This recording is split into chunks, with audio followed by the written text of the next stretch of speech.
जनता ने समाजवादी पार्टी से। अखिलेश यादव जी जानते हैं कि वह आजमगढ़ हार रहे हैं, रामपुर हार रहे हैं, इसलिए अभी तक यहाँ मुझे लग रहा है प्रचार करने आए नहीं।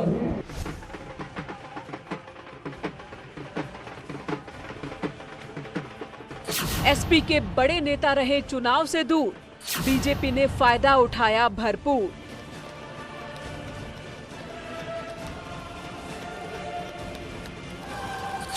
एसपी का ध्वस्त कला, उपचुनाव में कमल खिला। कार्यकर्ता लगातार लगे हुए थे, रात दिन मेहनत किए, ये उनकी मेहनत का ही नतीजा है। उपचुनाव में बीएसपी ने बिगाड़ा खेल। मैं किसी को फायदा या नुकसान के लिए, मेरा अपना जनादेश है। मैं 10, 20, 50 हज़ार की एमपी के इलेक्शन में हार जीत को आप ये मानेंगे कि I am a dummy candidate. चुनावी चक्रव्यूह, आजम अखिलेश फेल। पार्टी से क्षमा मांगता हूं कि पार्टी की उम्मीदों को पूरा नहीं कर पाए। गढ़ में हारे अखिलेश, क्या संदेश? मुझे अफसोस इस बात का जरूर है कि ऑलरेडी नेताजी की बनाई हुई परंपरा को अभी कायम नहीं रख पाए।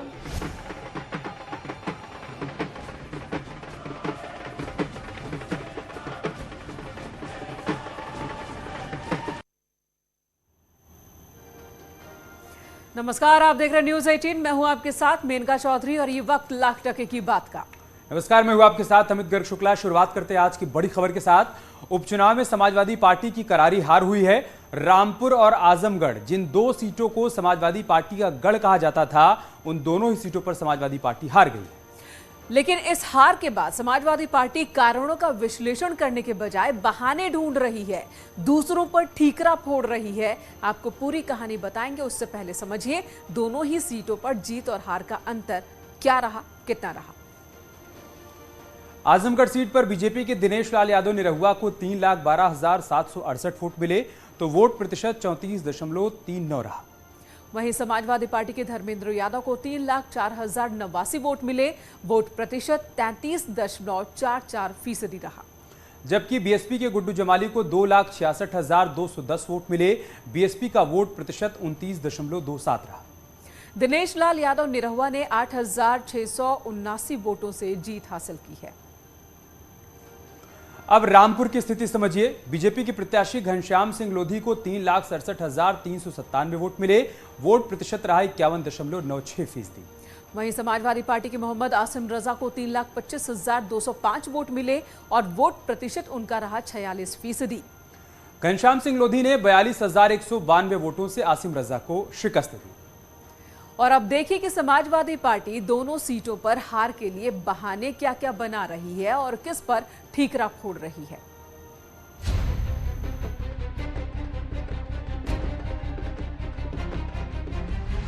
आजमगढ़ क्यों हिला, क्यों ढहा आजम का किला, और समाजवाद के गढ़ में बीजेपी का कमल खिला।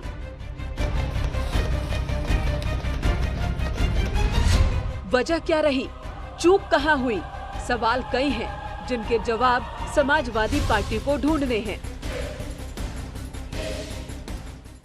लेकिन इन तमाम सवालों के बीच समाजवादी पार्टी ने जो जवाब तलाशा है, उसने इस बात को और मजबूती दी है कि बीजेपी मुस्लिम समाज के बीच पकड़ बनाने में कामयाब रही है और समाजवादी पार्टी अपनी तमाम कमियों पर काम करने के बजाय एक धर्म और समाज पर ठीकरा मढ़ देना चाहती है। हमें नंबर 2 का शहीद बना दिया गया, हमने मान दिया। यही तो चाहते थे कि हम अपने आप को नंबर 2 का शहीद मान के मान दिया।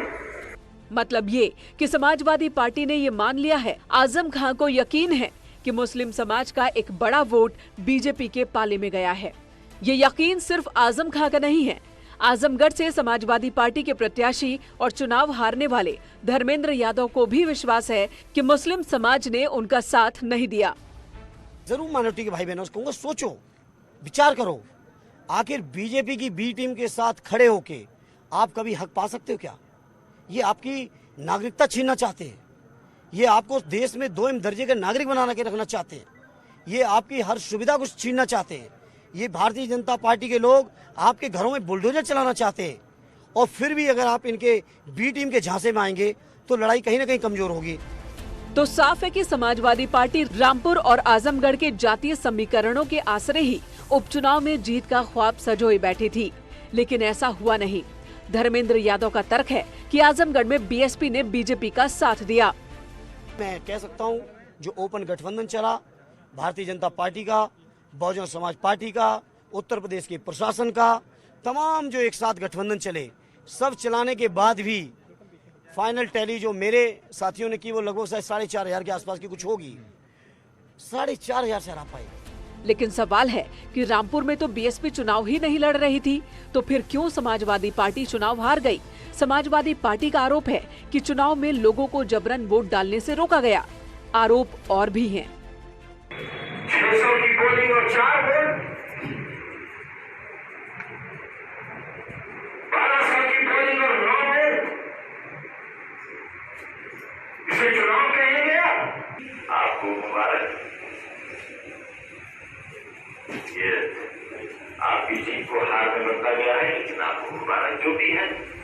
कुल मिलाकर समाजवादी पार्टी ये मानने को तैयार नहीं कि चुनाव में उनकी ओर से कोई कमी रह गई। समाजवादी पार्टी की माने तो अगर कमी थी तो प्रशासन की ओर से, कमी थी तो मुसलमानों की ओर से। Bureau report, news 18।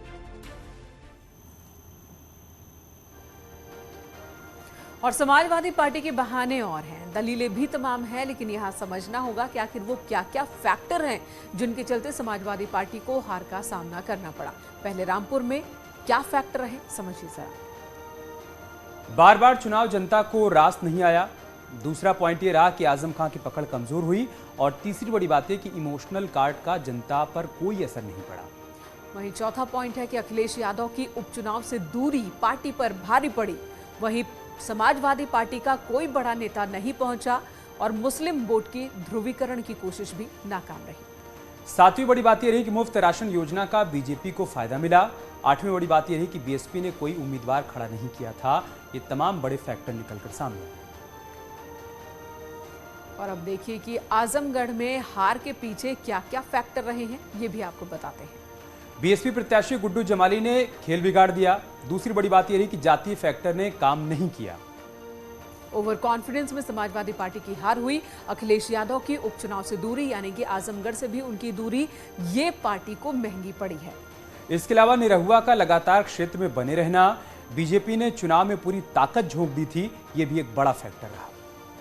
और इन तमाम फैक्टर्स के बीच एक फैक्टर आजम खान ने सामने रखा। चुनाव में हार के बाद समाजवादी पार्टी में कलह खुलकर सामने आ गई है। रामपुर सीट पर हार के बाद आजम खान ने कहा कि पहले मैं कार्रवाई करता था, लेकिन इस बार रोका गया। आजम खान ने कहा कि कार्रवाई जरूरी है, अगर नासूर शरीर में हो जाए तो निकलना जरूरी है। मैं कार्रवाइयां करता रहता था, लेकिन पिछले दिनों मुझे ये मशवरे दिए जाते रहे कि अब बहुत कुछ बदल गया है, कार्रवाइयां न की जाए, लेकिन कार्रवाइयां जरूरी है। अगर नासूर शरीर में हो जाएगा तो उसे निकालना जरूरी है। मर जाओगे आप, या तो अपनी मौत का इंतजाम कर लो या अपने शरीर में लगे हुए नासूर को जाकर बाहर फेंक दो। आपको मुबारक, ये आपकी जीत को हार में बदला गया है, लेकिन आपको मुबारक जो भी है। और इतना कौन लेगा? तो आजम खान का तर्क सुना आपने। अब समझिए कि कैसे आजमगढ़ में बीजेपी ने अपनी पैठ मजबूत की। साल 2014 में बीजेपी को 28% यहां पर वोट मिले थे और साल 2019 में लोकसभा चुनाव में बीजेपी को 35% वोट मिले और उपचुनाव में बीजेपी को 34.39% वोट मिले हैं। मतलब यह है कि बीजेपी का वोट प्रतिशत बढ़ा नहीं, बल्कि आंशिक रूप से घटा है। पूरी तस्वीर आपको इन आंकड़ों के जरिए भी समझाएंगे। आखिर समाजवादी पार्टी कहां पर चूक गई, ये भी समझने की जरूरत है। साल 2014 में बीजेपी को 28% वोट मिले थे, 2019 में 35% वोट मिले और अब 34.39% वोट मिले हैं। समाजवादी पार्टी को 2014 में 35% वोट मिले थे। 2019 में एसपी और बीएसपी ने गठबंधन के साथ चुनाव लड़ा तो 60% वोट मिले, जबकि अब 33.44% वोट समाजवादी पार्टी को मिले। वहीं बीएसपी को 27% वोट मिले। 2019 में बीएसपी का समाजवादी पार्टी के साथ गठबंधन था। उपचुनाव में बीएसपी को 29.27% वोट मिले हैं। मतलब ये कि बीजेपी और समाजवादी पार्टी को नुकसान हुआ है, जबकि बीएसपी को का वोट प्रतिशत इस बार बढ़ा है, उसको फायदा हुआ है। और अगर ये कहा जाए कि बीएसपी ने जीत और हार का गणित तैयार किया तो गलत नहीं होगा। अब रामपुर का समीकरण आपको समझाते हैं। दरअसल रामपुर में जो बड़ी बातें निकल कर आई हैं कि 2014 में बीजेपी को 37% वोट मिला था और बीजेपी ने यहां पर जीत दर्ज की थी। 2019 में 42% वोट मिले थे। हालांकि बीजेपी चुनाव हार गई थी। उपचुनाव में 51.96% वोट बीजेपी को मिले हैं और बीजेपी इस बार जीत गई। 2014 में समाजवादी पार्टी को 35% वोट मिले थे। 2019 में समाजवादी पार्टी को 52% वोट मिले थे। तब आजम खां यहां से उम्मीदवार थे। लेकिन उपचुनाव में गणित उल्टा हो गया। पार्टी को 6% का नुकसान हुआ। समाजवादी पार्टी को उपचुनाव में 46% ही वोट मिले हैं। अगर मुसलमानों से इतनी ही घृणा है तो उन्हें वोट के अधिकार से वंचित कर देना है। ऐसा पहली बार नहीं है जब आजम खां ने मुस्लिम राग अलापा है। लेकिन रामपुर चुनाव में हार के बाद आजम खां जो कह रहे हैं उसके कई मायने हैं।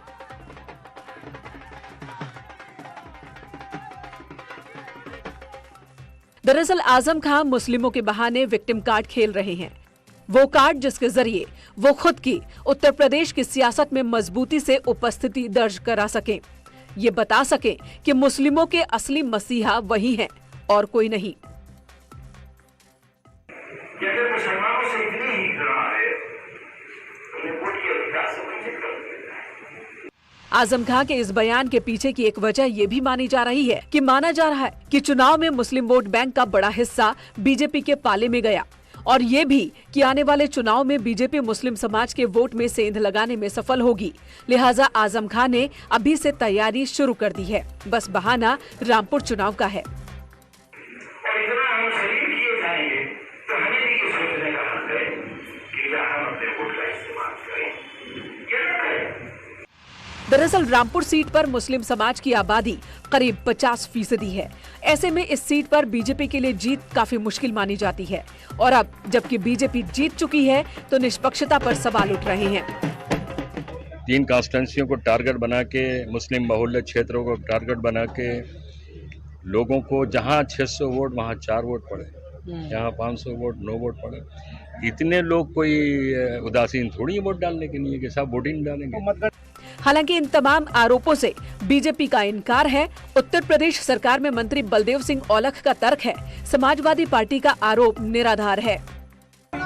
देखिए, जहां तक उनका सवाल है आसिम रजा का, आप आखिर तक अपना यहां पर बैठे चार्ट लें और सारे जितने भी राउंड हैं उनकी फिगर लेके जाएं।